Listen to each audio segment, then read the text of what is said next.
धन्यवाद सभापति महोदय। मैं इस सदन का ध्यान भारत के राष्ट्रीय गीत वंदे मातरम के इतिहास और उसके राष्ट्रीय महत्व और उसकी संवैधानिक स्थिति को और आकर्षित करना चाहता हूं। हालांकि सब लोग इस पर बोल चुके, लेकिन जो हमें सुनने वाले हैं वो भी सुनेंगे, तो इस पर चर्चा करनी बहुत जरूरी है। वंदे मातरम कोई साधारण गीत नहीं है, ये भारत की आजादी की लड़ाई का सबसे प्रचलित उद्घोष रहा है। प्रख्यात बांग्ला लेखक बंकिम चटर्जी ने इसे वर्ष 1875 में लिखा था और 1905 में जब लॉर्ड कर्जन ने बंगाल विभाजन की घोषणा की, तब यह गीत ब्रिटिश शासन के विरुद्ध जन प्रतिरोध का गूंज बन गया।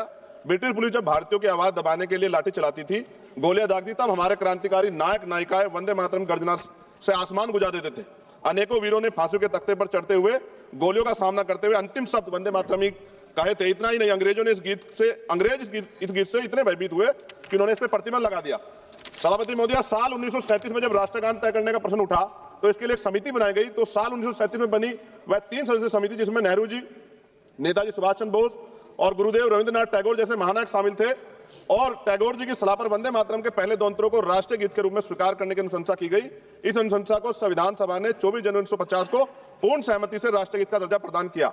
ऐसे में आज उसकी स्थापित स्वीकृत और सर्वमान्य स्थिति पर अनावश्यक विवाद खड़ा करना न केवल इतिहास के तथ्य और संविधान की मर्यादा के विपरीत है, बल्कि यह उन महान विभूतियों विशेषकर बोस जी और रविन्द्रनाथ टैगोर का भी अपमान है जिन्हें आज भाजपा स्वयं अपने आदर्श बताती। मुझे याद है कि प्रधानमंत्री जी, पूर्व का जो पश्चिम बंगाल का चुनाव हुआ था, माननीय प्रधानमंत्री जी टैगोर जी का लुक धारण करके हमने सबने देखे। ऐसे में उन्हें टैगोर जी की स्पष्ट सलाह पर निर्धारित राष्ट्रीय गीत की स्थिति पर सवाल उठाना उनके विचारों और उनकी ऐतिहासिक समिति दोनों के प्रति असम्मान की श्रेणी में आता है।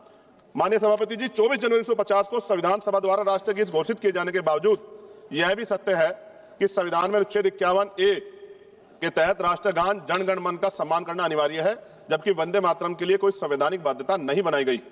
इसलिए वंदे मातरम का सम्मान हमारे नैतिक कर्तव्य है, लेकिन किसी भी नागरिक पे इसे अनिवार्य करना संविधान की भावना के अनुरूप नहीं। और हम संविधान को मानने वाले लोग हैं। हमारे महान स्वतंत्रता सेनानियों ने एक ऐसा भारत चाहता जहां देशभक्ति, स्वतंत्रता और सबकी आस्था तीनों का सम्मान साथ साथ रहे। वंदे मातरम इस देश की आत्मा में बसता है, परंतु देशभक्ति को किसी एक नारे, एक गीत या एक प्रतीक तक सीमित करना भी उचित नहीं। हमारा भारत संविधान विविधता और स्वतंत्रता पर विश्वास करने वाला है। इसी संदर्भ में मैं संविधान निर्माता परम पूज्य डॉक्टर बाबा साहब अम्बेडकर की एक अमर पंक्ति कोट करना चाहता हूं, जिसमें उन्होंने कहा, राष्ट्र व्यक्ति से बनते, मिट्टी से नहीं बनते। यानी राष्ट्र की असली शक्ति उसके नागरिक हैं, उनकी चेतना, उनके अधिकार, उनकी स्वतंत्रता है। मैं इस सदन में यह भी कहना चाहता हूं कि वंदे मातरम हमारा गर्व है, हमारी विरासत है, लेकिन गर्व को कभी जबरन थोपा नहीं जाता, गर्व दिल से स्वीकार किया जाता है। वंदे मातरम वो गीत है जिसने अंग्रेजी साम्राज्य हिला दिया था। आज इसे राजनीति में घसीटना, उसकी मान्यता को कम करना है। वंदे मातरम हमें जोड़ता है, तोड़ने की पहचान भी बताता है। जब इसे हथियार बनाए और उनकी नियत देश नहीं, सिर्फ आपकी अपनी राजनीति चमकाना हो। सभापति महोदय, आज भी अगर कहीं कोई आंदोलन होता, मैं एक अधिवक्ता हूं, उत्तराखंड के देहरादून में अधिवक्ता 29 दिन से कड़क ठंड में बैठे हैं, इसी राष्ट्रीय गीत को गुनगुनाते हुए आंदोलन कर रहे हैं कि हमें सरकारी चैम्बर सरकार उत्तराखंड की दे। मैं बात आपको इसलिए कह रहा हूं, हमने किसान आंदोलन देखे, पहलवान बेटियों का आंदोलन देखा, अध्यापकों का आंदोलन देखा, युवाओं का आंदोलन देखा, लेकिन मैं ये भी मानता हूं कि सत्ता इस पर राजनीति कर रही है। और अंत में सभापति महोदय, वंदे मातरम है दिल की धड़कन, इसे लड़ाई की दीवार मत बनाओ, इसे लड़ाई की दीवार ना बनाओ, मां के नाम पर नफरत की राजनीति का बाजार ना सजाओ। हम सम्मान से कहेंगे, फर्ज है हमारा, पर किसी नागरिक की आजादी पर पहरा यह संस्कार नहीं हमारा। सभापति जी, इतिहास पे बात होगी, जो आज नहीं है उन पे बात होगी, लेकिन वर्तमान पे भी तो बात होनी चाहिए ना। वर्तमान पे इतिहास से हमें सीख लेनी चाहिए। आज क्या हाल है देश के, बुनियादी सुविधाएं लोगों को नहीं मिली, रोटी कपड़ा मकान की व्यवस्था नहीं है, और जुल्म जाति अन्य अत्याचार दलितों पे, पिछड़ों पे, मुसलमानों पे, आदिवासियों पे लगातार जारी। और कोई कहने सुनने वाले, जब भी कोई अपनी आवाज उठाएगा उसको देश विरोधी घोषित कर दोगे, धर्म विरोधी घोषित कर दोगे। इस प्रथा से क्या देश आगे बढ़ सकता है? एक ऐतिहासिक प्रमाण बता रहा हूं जी, खत्म करते हुए ऐतिहासिक प्रमाण बता रहा हूं। राम प्रसाद मिसमिल जी ने आजादी की लड़ाई के लिए हिंदुस्तान रिपब्लिकन एसोसिएशन बनाया चारे, लेकिन जब उन्हें लगा कि एक धर्म के लोग या एक जाति के लोग या एक क्षेत्र के लोग आजादी की लड़ाई को नहीं लड़ सकते, तो 1928 में शहीद आजम सरदार भगत सिंह जी ने उसमें सोशलिस्ट वर्ड जोड़ा। हिंदुस्तान सोशलिस्ट रिपब्लिकन एसोसिएशन क्यों बना?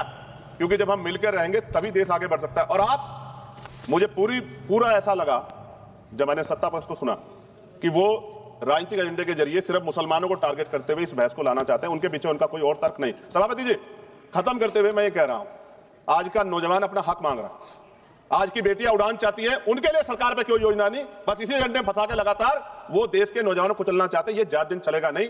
मैं आपके माध्यम सरकार से कहना चाहता हूं कि बुनियादी मुद्दों पर चर्चा करें, बेरोजगारी पर चर्चा करें, महंगाई पर चर्चा करें, महिला सुरक्षा पे, सम्मान पे, उनके सशक्तिकरण पे चर्चा करें और देश की तरक्की पे मिलकर कैसे।